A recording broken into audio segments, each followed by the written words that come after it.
Well, we should probably get to ranking this Blackburn Rovers side, I think. So, as a quick reminder, we have five categories of greatness, from all-time greats to the top through to true greats. Our middle category, touch of greatness, edge of greatness, and blink of greats.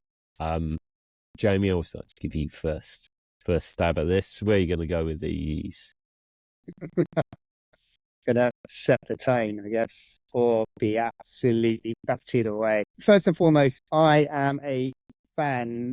Not that I had any knowledge of who he was, but a fan of what Jack Walker did. Local boy, done well with his, taking over the family business in sheet metal working, and then a point of when he's getting towards the end of his working career. He's not a young guy when he invests in Blackburn Rovers, and I think he'd been helping the club for many years before that in terms of ground repairs and possibly giving money to fund other transfers on the side. I love what Jack Walker's done here, and I think he's a world apart from the football ownership or custodians that we have in our game today.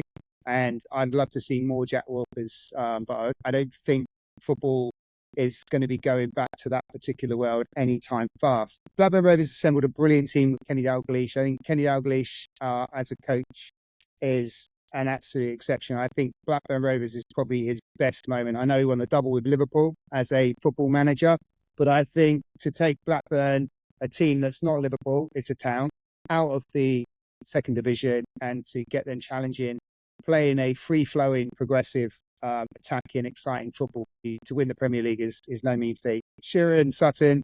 I mean, why don't BBC Match of the Day have Shearer and Sutton on more often? I mean, one goes on 5 Live, one goes on Match of the Day. Makes sense. Just get the SAS back together, get the band back together. Come on, guys. But all of that said, it is fleeting. As we talked about, the legacy isn't great for this particular team, and within 4 seasons they're relegated, and they're a yo-yo team after that, until the Venkies take them over, and then they don't really come back into the Premier League from that point. So I think this is a classic case of the third tier touch of great.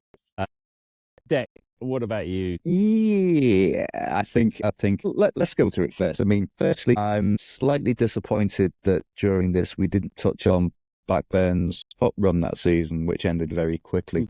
They went out to Newcastle very quickly. Newcastle went out to the eventual winners of the trophy, whose name I've forgotten. Who that was. I'm also slightly disappointed, Graham, that you didn't put in the Oxford United connection. Oh, there is a small one. Okay. So they had a guy playing for them when they're in the second tier called Jordan Rhodes. Of course, yeah. And he played 4 games for? Yeah, absolutely. Oxford United. We had him on loan from Ipswich. We also have, I should have flagged the Derek Fazackley, who is Blackburn Rovers, I think all-time appearances record holder, who's been sort of assistant manager and scout and general consultant at Oxford for the last more than a decade or so. So there's another connection there. I know what is going on this podcast. I mean, Graham's not getting Oxford United reference in, but the guests are now. It's just like, I love it. The whole thing is growing into, it's out of control. This Oxford United thing's out of control. Let's get back to the chase, shall we? So, yeah, again, a little bit comparable to the Bolton one I did with you, except that Blackburn actually went and won something. Yeah. And yes, a lot of that was down to the investment from Jack Walker. But, you know, as we touched on, he was a millionaire owner, yes, but his heart was in the right place. He wanted his hometown club to be, you know, compete with the best. He did a lot for that club. And they actually, unlike Bolton, they did actually win something. But when you look at the setup they had, potentially could have had, and some of the players that went through their ranks, did they win enough, really? When you look at it, and as I say, they had the seesaw period where you had Hodgson came in. He looked as though he was going to take them back up to competing at the very top level again, and that fell through. Sooners came in, same thing. Mark Hughes came in, same thing. So they'd have these flashes, but they couldn't really sustain it. And, you know, they did stay in the top flight for a very long time. But in the end, that was their crowning achievement, was their only achievement.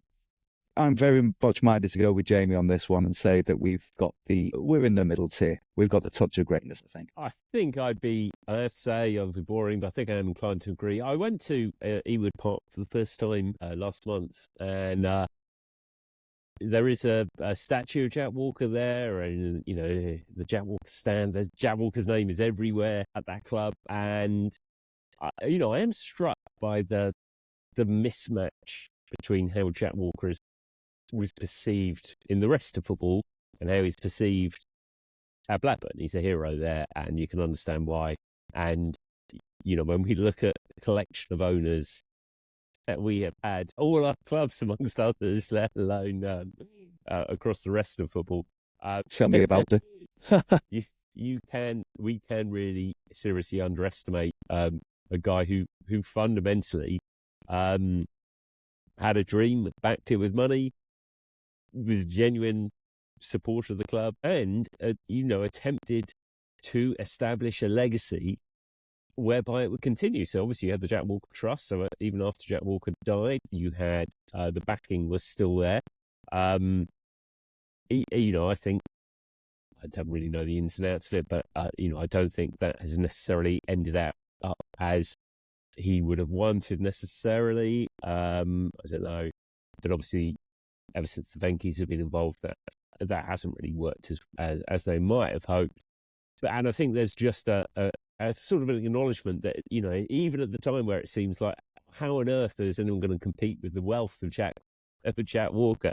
These things are just fleeting. And like 10 years later, it's, it was Roman Abramovich, and then it's Man City and Abu Dhabi, and then it's going to be Chelsea's million or Birmingham's millions, whoever it is. So these things go round and round. But I think as a side, that it's a wonderful season. I'm not sure they fully go on to fulfill their potential, but for one season, it's not the most glorious football. I don't think people go back and savour it for like they would maybe that Howard Kendall Everton side, but as winning that title against even a Cantona-less Man United is quite something.